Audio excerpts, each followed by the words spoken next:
भैया राजेंद्र बल्लामपुर एक मेरा चैनल है।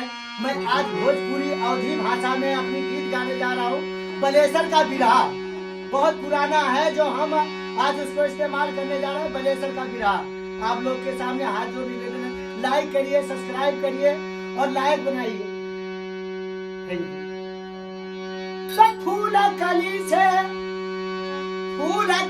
से तू खिलल, जब फूल कली से तू खिलल तब लटकल या नावा का होई हे बाबा लटकल या नावा।